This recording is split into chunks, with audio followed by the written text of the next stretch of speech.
ಅಮ್ಮ ಇವತ್ತು ಏನು ಹೇಳಿ ಸ್ಪೆಷಲು? ಇವತ್ತು friendship day. Correct, very good.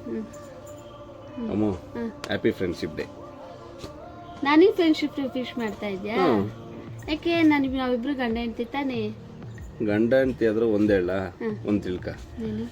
ಗಂಡ ಹೆಂಡತಿ ಆಗಲಿ, ಸ್ನೇಹಿತರಾಗಲಿ, ಅಣ್ಣ ತಂಗಿ ಆಗಲಿ, ಅಣ್ಣ ತಮ್ಮ ಆಗಲಿ, ಆಮೇಲೆ ಭಾವ ಬಾಮೈದ್ದಿರಾಗಲಿ, ಯಾರದೇ ಮಧ್ಯೆ ಸಂಬಂಧ ಚೆನ್ನಾಗಿರ್ಬೇಕು ಅಂದರೆ ಫಸ್ಟು ಫ್ರೆಂಡ್ಶಿಪ್ ಇರಬೇಕು. ಫ್ರೆಂಡ್ಶಿಪ್ಪಲ್ಲಿ ಪ್ರೀತಿ ಇರಬೇಕು. ಆವಾಗಲೇ ಯಾವುದೇ ಸಂಬಂಧ ಗಂಡ ಹೆಂಡತಿ ಆಗೋದಾಗಲಿ, ಅಣ್ಣ ತಂಗಿ ಆಗೋದಾಗಲಿ, ಅಕ್ಕ ತಂಗಿ ಆಗೋದಾಗಲಿ, ಅಣ್ಣ ತಮ್ಮ ಆಗೋದಾಗಲಿ, ಭಾವ ಬಾಮೈದ್ದಿರಾಗೋದಾಗಲಿ ಆಗೋದು. ಫ್ರೆಂಡ್ಶಿಪ್ ಇದ್ರೇ ಎಲ್ಲ ನಡೆಯೋದು. ಏನಂತೀಯ? Correct, super. ಅದಕ್ಕೆ ಮತ್ತೆ ಹೇಳ್ತಾ ಇದ್ದೀನಿ, happy friendship day. Thank you sir. ಕಣ್ಣ ಕಂಬನಿಯ ತೋರಿಸುವ ಸ್ನೇಹಿತ